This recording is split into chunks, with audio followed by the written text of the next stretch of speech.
আসসালামু আলাইকুম বন্ধুরা। আজ সবাই কেমন আছেন? আশা করি সবাই ভালো আছেন। আজকে আর একটা নতুন গল্প নিয়ে আসলাম সবার জন্য।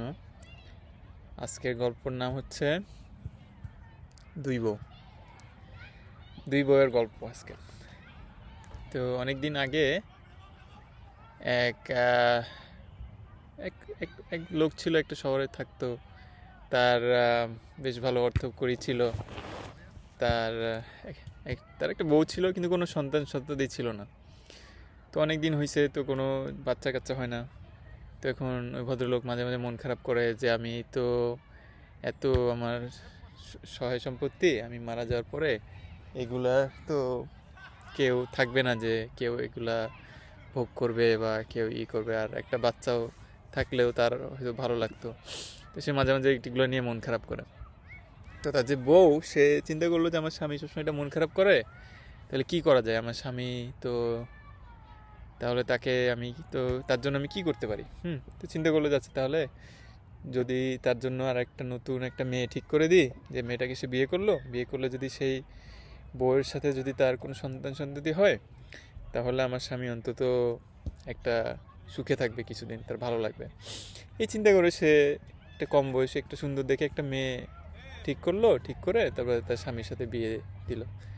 তো বিয়ে দিলে এক সময় কি হলো, যে নতুন যে ছোট বউ হলো, সে ছোট বউটা সে এক সময় সে গর্ভবতী হলো, তার বাচ্চা হবে এরকম। তখন বড় বউয়ের হঠাৎ করে খুব ঈর্ষা লাগা শুরু করলো। তখন সে বুঝতে পারলো যে একটা সে কী কাজ করছে, কারণ এতদিন সমস্ত সংসারে তার কর্তৃত্ব ছিল, তার কথায় সব কিছু হতো, সব কিছু তার একটা সব থেকে সব সব সবাই তাকে গুরুত্ব দিত, তার কথাবার্তা শুনতো। এখন যদি ছোট বউয়ের একটা সন্তান হয়, তাহলে তার হাতের থেকে সমস্ত নিয়ন্ত্রণটা চলে যাবে, তার কথা শুনবে না কেউ, তাকে এত গুরুত্ব দিবে না। এইসব জিনিসগুলো তখন তার মাথায় আসতে লাগলো। তখন সে ভয় পেয়ে গেল। তখন সে চিন্তা করলো, তাহলে এখন আমি কি করতে পারি? তো তখন সে ঈর্ষার বশে সে তার মাথায় যে চিন্তাটা আসলো সেটা হচ্ছে যে, যে করে হোক ছোট বউয়ের এই যে যেন বাচ্চা না হয়, তার জন্য কি করা যেতে পারে। তখন সে কি করা শুরু করলো, যে এক ধরনের বিষ নিয়ে আসলো। সেটা খাওয়ালে কি হয়, যে যে যে গর্ভবতী যদি যদি কেউ থাকে, তার বাচ্চাটা বিষের প্রভাবে বাচ্চাটা তার শরীরের ভেতরেই মারা যায়। সে বিষটা বাচ্চাটা সহ্য করতে পারে না। তো ওই তার খাবারের সাথে ওই রকম বিষ দিয়ে দিল। পরে ওই বাচ্চাটা মারা গেল তার ছোট বউয়ের গর্ভেই। তো তো ছোট বউ তো খুব কষ্ট পেলো, কিন্তু বড় বউ মনে মনে খুশি হলো যে না, তার সংসারের উপর থেকে তার কর্তৃত্বটা তো গেল না, আর তাকে কেউ সন্দেহ করলো না। যে সে চিন্তা করলো কি, যে সেই তো বিয়ে দিছে, সেই তো চেষ্টা করছে যাতে এই বউয়ের বাচ্চা হয়, বা তাদের সংসারে একটা সন্তান আসে। এবং সে অভিনয় করতো যে অনেক, যে সে কত যত্ন করতেছে ছোট বউয়ের।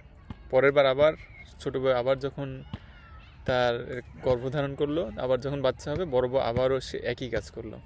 একইভাবে আবারও তাকে বিষ দিয়ে তার ওই সন্তানটাকে নষ্ট করলো। এইভাবে দুই তিনবার হলো, তিনবার হলো। তিনবার হওয়ার পরে তখন ছোট বউয়ের একটু মনে হলো যে কি ব্যাপার, এরকম বারবার হচ্ছে।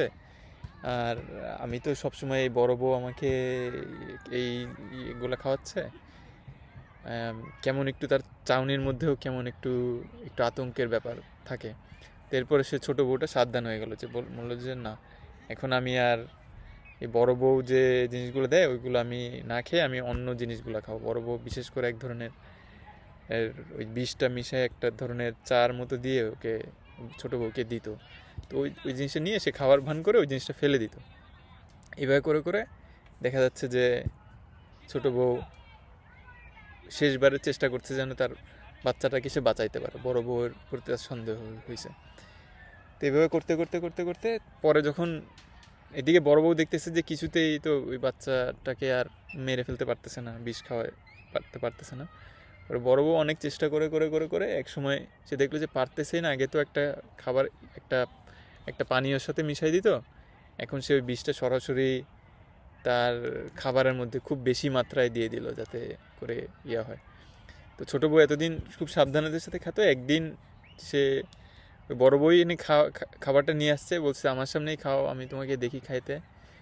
তো ছোটো বউ একটু ইতস্ত করেও তারপরে হলেও যে বড় বউয়ের সামনে এটা খাইছে, খাওয়ার সাথে সাথে কিন্তু যেটা হয়েছে যে এত বেশি বিষ ছিল আর এত বারবার করে তার সন্তান মারা গেছে শরীরের মধ্যে, আর এতবার তাকে বিষ দেওয়া হয়েছে যে ওইটা আর সে সহ্য করতে পারেনি। ওইখানে এসে তখন খুব অসুস্থ হয়ে গেছে, তখন মারা যাচ্ছে এমন অবস্থা। তখন ছোটো বউ বুঝতে পারছে যে এই যে বড় বউটাই সেই এতদিন ধরে ধরে এইভাবে বিষ দিয়ে দিয়ে তাকে তার বাচ্চাগুলোকে সে মেরে ফেলছে। তখন মারা যাওয়ার আগে ছোটো বউ তাকে বলছে যে তুই আমাকে এত কষ্ট দিলি, আমি তো তোর কিছুই করিনি, আমার বাচ্চাগুলোকে তুই মারলি, তোর আমি যদি আমার পরের কোনো জন্ম হয় আমিও এর প্রতিশোধ আমি নিব। তো ভালো কথা।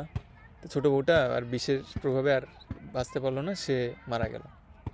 এর পরের জন্ম কি হলো যে পরের জন্মে ছোটো বউ একটা চিতাবাঘ হয়ে জন্ম নিল, আর বড় বউ জন্ম নিল হচ্ছে হরিণ হয়ে। তো হরিণ হওয়ার পরে তো হরিণের যখন বাচ্চা হয়েছে তখন ওই যে ছোটো বউ তো নতুন জন্ম হয়েছে, তার সে পুরো জন্মের কথা ভুলে গেছে, কিন্তু তার মনের মধ্যে সেই আক্রোশ, সেই ক্ষোভটা কিন্তু রয়ে গেছে। তো দেখছে যে হরিণের বাচ্চা হয়েছে, তো সে হরিণের সামনে গিয়ে সে হরিণের বাচ্চাগুলাকে একটা একটা করে খেয়ে ফেলছে।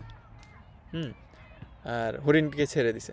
কিন্তু হরিণ তো নতুন জন্ম হয়েছে, তো সে ভুলে গেছে যে গত জন্মে সে ছিল হচ্ছে বড় বউ, সে বিষ দিয়ে এরকম ছোটো বউয়ের বাচ্চা মারছে। এখন সে ছোটো বউই এখন এর জন্মে সে এরকম বাঘ হয়েছে, বাঘ হয়ে এখন তার বাচ্চাকে খেয়েছে। কিন্তু যেহেতু মনে নেই, সেহেতু হরিণটাও মনে মনে ওকে অভিশাপ দিছে যে আমি তো তোর কোনো ক্ষতি করিনি, তাহলে তুই যে আমার বাচ্চাগুলাকে আমার সামনে এভাবে মেরে ফেললি, আমার যদি কোনো দিনও শক্তি হয় তাহলে আমিও তোর এই প্রতিশোধ নিব। তো পরের জন্মে কি হলো, পরের জন্মে এবার বড় বউ হরিণ থেকে সে হয়েছে একটা বিড়াল, আর ছোটো বউ বাঘ থেকে সে হয়েছে একটা মুরগি। মুরগি হয়ে এখন মুরগির যখন বাচ্চা হয়েছে তখন ওই বিড়াল এসে কী করছে যে ওই মুরগির বাচ্চাগুলোকে বিড়ালের সামনে খেয়ে ফেলছে, মুরগিটাকে কিছু করে নাই। এদিকে মুরগি তো সে গত জন্মে যখন সে চিতাবাঘ ছিল, সে যখন ওই হরিণের বাচ্চাগুলোকে খাইছে, ওই তো এখন ভুলে গেছে যে এই নতুন জন্মের কারণে সে মনে করছে যে কোনো কারণ ছাড়াই আমাকে এত কষ্ট দিল এই বিড়াল। তো সে তখন মনে মনে এটা প্রতিজ্ঞা করলো কি যে আমি যদি কোনোদিনও আমার শক্তি থাকে তাহলে আমিও এই যে আমাকে তুই কষ্ট দিলি, আমার বাচ্চাদেরকে আমার সামনে তুই মারলি, এইটারও আমি একটা প্রতিশোধ নিব। তো এইভাবে প্রত্যেকে জন্মে ওরা একটা একটা করে জন্ম নিচ্ছে, নিয়ে একজন আরেকজনকে কষ্ট দিচ্ছে, তীব্র কষ্ট দিচ্ছে, আর একবার কষ্ট দিচ্ছে, আরেকবার কষ্ট দিচ্ছে। তো এইভাবে চলতেছে, চলতে চলতে চলতে চলতে এক সময় কী হয়েছে যে বুদ্ধের সময় এক বউ জন্ম নিছে হচ্ছে একটা মা হিসাবে, তখন তার একটা কেবল বাচ্চা হয়েছে। তো দেখো এক বউ হচ্ছে একটা বাচ্চা হয়েছে, আর একটা বন্ধু সে ইয়া দিছে, তো বললাম যে কথা বলতেছে। তো এক বউ সে কি করলো, সে জন্ম হয়েছে যে তার একটা মানুষ হিসাবে, আর এক বউয়ের সে জন্ম হয়েছে একটা রাক্ষস হিসাবে বুদ্ধের সময়। তো যখন তার বাচ্চাটা হয়েছে তখন দেখা যাচ্ছে যে রাক্ষসের মধ্যে এমন একটা তীব্র আক্রোশ যে ওই বাচ্চাটাকে সে মেরে ফেলবে, বাচ্চাটাকে সে খেয়ে ফেলবে, এরকম একটা অবস্থা। তো মা তো বাচ্চাকে মারতে দিবে না, মা সে বাচ্চা কোলে নিয়ে দৌড়াচ্ছে। মা চিন্তা করতেছে যে আমি তো কিছু করিনি, এই রাক্ষস কেন আমার বাচ্চাকে মারার চেষ্টা করছে, ক্ষতি করার চেষ্টা করছে। সে দৌড়াতে দৌড়াতে দৌড়াতে বুদ্ধ যে আশ্রমে থাকে সে আশ্রমে এসে বুদ্ধর কাছে গিয়ে বলতেছে, বাবা আমাকে এরকম রাক্ষসী তাড়া করতেছে, আমাকে আপনি বাঁচান। তখন বুদ্ধ বলছে আচ্ছা ঠিক আছে তুমি বসো মা। কিন্তু বুদ্ধ আশ্রমের ভেতরে ওই রাক্ষসের ঢুকার ক্ষমতা নেই, সে ঢুকতে পারতেছে না। বুদ্ধ পবিত্র মানুষ, সে বাইরে অপেক্ষা করতেছে যে ছোট বউ ওই আর এক বউ সে বেরোইলে সাথে সাথে ওর বাচ্চাকে ধরে ও বাচ্চাকে সে খেয়ে ফেলবে। কেন যে সে করতেছে এটাও সে বুঝতেছেন, তার মধ্যে শুধু দেখতেছে যে প্রচণ্ড রাগ, প্রচণ্ড আক্রোশ, সেইটা বসে সে ওই ভয়ঙ্করভাবে সে অপেক্ষা করতেছে বাইরে। এখন বুদ্ধ তখন বলল যে মা, আর ওই রাক্ষস বাইরে এসে রাক্ষসকেও বসালো আর ঈশিকেও বসালো, যে আর ওই যে মা যে মানুষ হিসেবে হয়েছে তাকেও বসালো। বললো যে দেখো তোমরা বুঝতে পারতেছো না যে তোমরা এর আগের জন্মে একজন আরেকজনের ক্ষতি করছো, তার আগের জন্মে আরেকজন আরেকজনের ক্ষতি করছো। এই জন্য এই প্রতিহিংসাটা শুধু জন্ম থেকে জন্মান্তরে এক একজনের মধ্যে আসতেছে। তো এটার তো কোনো শেষ নেই। তো যে মা যে যে মা, যার বাচ্চা সে বলতেছে, মা তুমি গত জন্মে ওই রাক্ষসের বাচ্চাদেরকে মেরে ফেলছিলে দেখে ওর মধ্যে এখন ওই আক্রোশ, সে এখন তোমার বাচ্চা সে ক্ষতি করতে যাচ্ছে। তো এর একটাই উপায় আছে এই এই চক্র থেকে বেরোনোর, তুমি নিজের হাতে তোমার বাচ্চাকে রাক্ষসের হাতে দিয়ে দাও। এবার আচ্ছা ঠিক আছে, না তুমি যদি চাও তাহলে এই যে আমি তোমাকে দিয়ে দিলাম, তোমার বোন হিসেবে দিয়ে দিলাম। তো তখন ওই মা এই এই শুধুমাত্র এইভাবেই এই ঘৃণার এই চক্র থেকে বেরোনো সম্ভব। তখন যে মানুষ, যে মা, সে বললো আচ্ছা ঠিক আছে। তখন সে এই বাচ্চাটাকে তুলে নিয়ে রাক্ষসী হাতে দিল, যে বোন ঠিক আছে নাও, তুমি যদি আমি তোমার সাথে অন্যায় করছিলাম গত জন্মে, আমি আমি তোমার কাছে মাপ চাচ্ছি, এই যে আমার বাচ্চা তোমার হাতে আমি তুলে দিলাম। তখন ওই যে রাক্ষসী, যে সেই বাচ্চাটাকে সাথে কোলে নেওয়ার সাথে সাথে ওর মধ্যে ওর যে মায়ের যে ভালোবাসা, মাতৃত্ব, ওইটা আবার জেগে উঠছে। সেই বাচ্চাটার আর ক্ষতি করতে পারেনি। তো ওই বাচ্চাটাকে আবার ওর মার কাছে ফেরত দিয়ে ও আবার হাসি মুখেও চলে গেছে। এরপর থেকে দুইজন দুই দিকে চলে গেছে। এরপর থেকে এ ওর ক্ষতি করার চেষ্টা করে না, ও ওর ক্ষতি করার চেষ্টা করে না। তো এই গল্পটা থেকে যে জিনিসটা শেখার আমার কাছে ভালো লাগে, যে যে আমরা অনেক সময় অনেকের চিন্তা করি কি যে এর ক্ষতি করব, ওর প্রতিশোধ নিব, কিন্তু অনেক সময় ভুলে যাই যে কেন আর একটা মানুষ আমার সাথে এত এত এত এত ক্ষতি করার চেষ্টা করতেছে, বা আমার উপরে কেন এত রাগ করতেছে। হয়তো আমার দিক থেকে কোনো ভুল ত্রুটি আছে, আমার দিক থেকে আমি হয়তো কাউকে কোনোভাবে কষ্ট দিছিলাম, কখনো আমার কথা দিয়ে, আমার কাজ দিয়ে, সেটা আমি শুধু এখন আরেকজনের কাছ থেকে ফেরত পাচ্ছি। কিন্তু আমি ভুলে গেছি যে হয়তো আমি একজনের সাথে এই অন্যায়টা করছিলাম, বা আরেকজনের সাথে এই অন্যায়টা করছিলাম। তো সেই জিনিসটাই আমার কাছে আবার আরেকজনের কাছ থেকে ফেরত আসতেছে। তো জিনিসটা হচ্ছে যে যখন ওই মা আর ওই রাক্ষসের সাথে যুদ্ধ করলো না, যখন আর বললো না যে না কী মানে তাকে আর তার সাথে আর যুদ্ধ করতে গেল না, তাকে আর ঘৃণা করলো না, তাকে বললো আচ্ছা ঠিক আছে, তোমার যেটা তুমি চাও তোমাকে এটা আমি দিয়ে দিলাম, যাও ঠিক আছে তুমি নাও। তখন সাথে সাথে যে রাক্ষসী, তার আবার মনটা নরম হয়ে গেল।